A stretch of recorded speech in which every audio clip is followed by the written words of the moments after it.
பொதியாய் தோன்றும் உந்தன் துரிய லீலா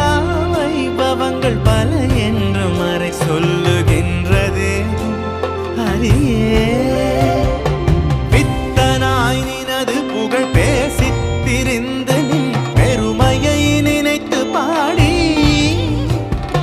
பிதற்றுகின்றேன் நின் பெரும் கோயிலை தினேன் விழை பொறுத்தருள வருவார்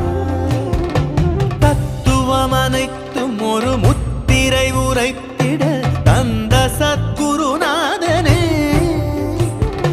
सदमदन प्रकाश कलसमुनि विश्वास शबरी